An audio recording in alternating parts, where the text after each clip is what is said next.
Hello and welcome. Let's take a look at our top story, which is from Sudan, where the Paramilitary Rapid Support Forces, or the RSF, has claimed responsibility for shooting down a foreign cargo plane. Reports say the plane that has been shot down is an Ilyushin I-l-76, which is a Soviet-designed strategic aircraft. The aircraft shot down was reportedly flown by the New Way cargo of Kyrgyzstan. The RSF claims to have brought it down in Sudan's Malha region in northern Darfur, near the border with Chad. The RSF said the jet was allegedly supplying weapons to the Sudanese army. Sudan's army and the paramilitary have been embroiled in a brutal civil war since April of 2023. Reports say the RSF initially intercepted the jet to be an Egyptian Antonov, which is a strategic airlift cargo aircraft manufactured by Ukraine.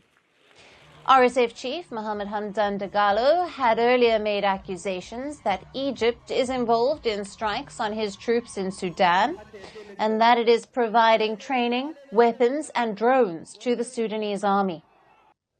Multiple videos of moments after the crash have emerged on social media. They show the debris of the plane as well as certain documents that survived the crash. But these remains, when examined, did not support the RSF claims.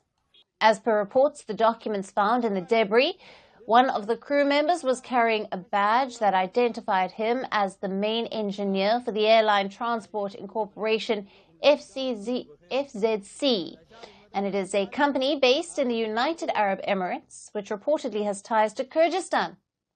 Another person on the plane was found to have a Russian passport. While images have surfaced of these documents, there has been no sign of life. Russia has reacted to the reports of the crash. Russian embassy in Khartoum has confirmed its diplomats are investigating the incident. The embassy has also indicated that Russians may have been on board at the time. So, was shooting a Russian jet or an Egyptian aircraft part of the RSF's plan? Now, it could be, but the strike was a major intelligence failure on the part of the paramilitary forces. This is because evidence from the wreckage suggests that the plane was actually a part of an airlift sponsored by the UAE, which could have come to support the paramilitary RSF. In summary, US-backed the Group Conflict Observatory had earlier this month linked New Way cargo Ilyushin I-l-76 plane to arming the RSF. It reported that the airline had facilitated the UAE arms transfers through flights from the international airport in the Anjaraz city of Chad. Now, the Anjaraz is just across the border from Malha, where the shoot-down reportedly happened. Now, the UAE has, however, claimed its cargo plane has been supporting a local hospital. The UAE has been accused by the Sudanese army and the United Nations of backing the paramilitary RSF forces. United Nations experts have said accusations that the UAE armed the RSF were in fact credible. However, it has repeatedly denied these allegations.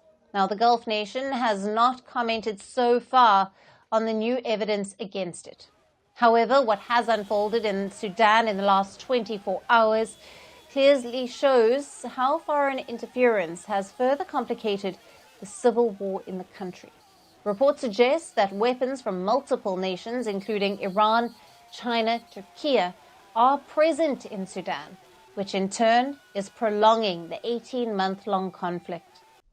As per the United Nations, over 20,000 people have been killed in the war so far, but some estimates put the toll up to 150,000. The conflict has also created the world's worst displacement crisis. Now, despite the huge humanitarian cost, fighting has intensified in recent weeks, with the army launching a major offensive to retake parts of the capital, Khartoum. Both sides have indicated that the prospects of a ceasefire are dim.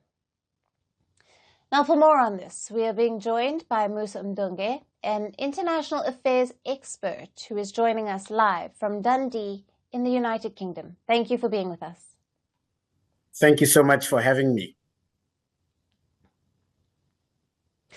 Now, Musa, what evidence has the RSF provided to support their claim that the Russian plane was being used to assist the Sudanese army? And what is the significance of this incident for Russia's role or involvement in the Sudanese conflict?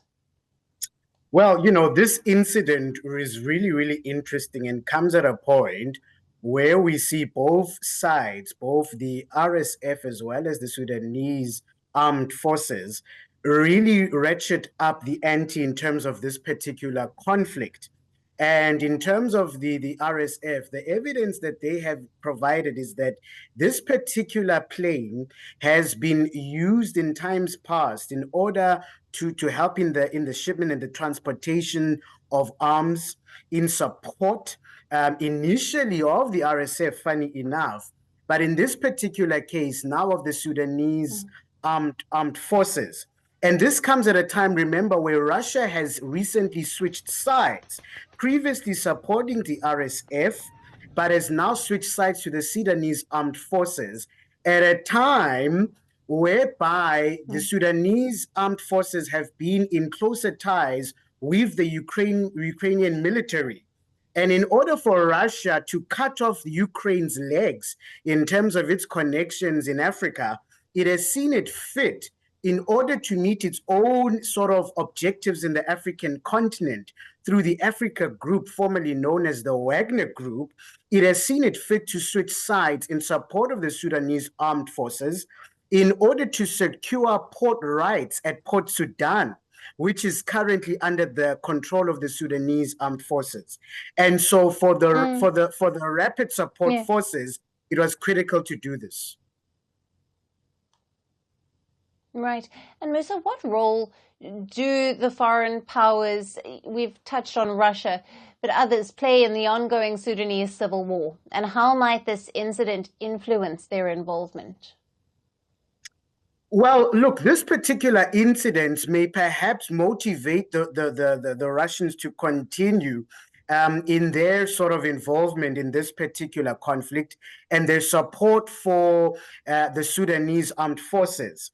But on the other hand, for the RSF, at a time where Russia is hosting, for example, the BRICS summit, there may be greater now motivation for the foreign players in this particular conflict, the UAE, Saudi Arabia, Egypt, and Russia, all of which are members now of BRICS, to then find a political solution given the importance that Sudan has, but also the risk posed by this war in the greater region, where you think of countries like Chad, South Sudan, are facing their own sort of political instability, including Ethiopia, by the way, which is also a member of the BRICS.